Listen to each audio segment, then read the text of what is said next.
প্রায় 1 বছর হতে চলল, কিন্তু এখনো সাফ চ্যাম্পিয়ন মেয়েদের জন্য ঘোষিত 1.5 কোটি টাকা আর্থিক পুরস্কার ফেডারেশন কবে নাগাদ দেবে সেই কথা বলতে পারছে না। 2024 সালের 30 অক্টোবর দ্বিতীয়বার সাফ চ্যাম্পিয়ন হয় বাংলাদেশ। এরপর 9 নভেম্বর প্রথম নির্বাহী সভা শেষে বাফুফে ঘোষণা দিয়েছিল আর্থিক পুরস্কারের। অবশ্য মেয়েরা এরপর দেশকে প্রথমবারের মতো তুলেছেন এশিয়া কাপের মূল পর্বে। এমনকি বয়সভিত্তিক দলের অনূর্ধ্ব 20 বছর বয়সী খেলোয়াড়রাও বাছাই শেষে নিজেদের জায়গা করেছেন সেই আসরের এশিয়ান কাপের মূল পর্বে। সব সাফল্যে বাফুফের কথা একটাই, অভিনন্দন।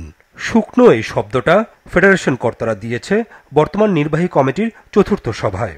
বাংলাদেশ ফুটবল ফেডারেশন বর্তমান যে অবস্থান করছে, আপনাদের নির্দ্বিধায় আমরা বলতে পারি আমাদের যে কমিটমেন্টগুলো তাদের সঙ্গে রয়েছে, আমরা সেই কমিটমেন্ট 100% ফুলফিল করব। আমাদের মেয়েরা এখন ভুটানের লিগে আছে এবং ভুটান থেকে তারা কিন্তু আরেকটা জায়গায় খেলতে গিয়েছে। তারা যখন দেশে আসবে তাদের সঙ্গে আমরা আলাপ আলোচনা সাপেক্ষে তাদের জন্য আরও অন্য জায়গা থেকেও যেই ধরনের পুরস্কার ঘোষণা করা হয়েছে সব কিছু আমরা তাদেরকে বুঝিয়ে দিব ইনশাআল্লাহ। এমনকি বাফুফে এখনও পরিপূর্ণ কোনো পরিকল্পনা করতে পারেনি 2026 সালে অস্ট্রেলিয়ায় হতে যাওয়া মেয়েদের এশিয়ান কাপের আগে বাংলাদেশের খেলোয়াড়রা কি ধরনের অনুশীলন করবে বা কোনো ভালো দলের বিপক্ষে ম্যাচ খেলবে কিনা।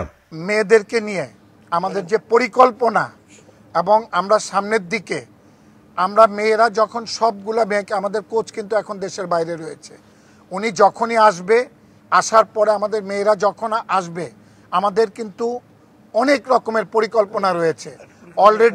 অলরেডি আমাদের একটা প্রপোজাল আসছেও এবং এই প্রপোজালটা নিয়ে আজকেও আমাদের মিটিংয়ে আলাপ আলোচনা হয়েছে। এই কথাটা আজকে আপনাদেরকে আমরা বলতে চাচ্ছি না। আমাদের মেয়েরা আসলে আমরা খুব সুন্দর পরিসরে আমরা তাদেরকে দেশের বাইরেই আমরা তাদের প্র্যাকটিসের ব্যবস্থা করব এবং প্র্যাকটিস ম্যাচও 2টা প্র্যাকটিস ম্যাচের অলরেডি ফাইনালও হয়ে গিয়েছে।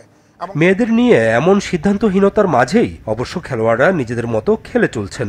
ভুটানের স্থানীয় লিগ খেলেছেন তারা, এমনকি ভুটানের দলের হয়ে লাওসে AFC চ্যাম্পিয়ন্স লিগেও খেলবেন বাংলাদেশের মেয়ে ফুটবলাররা।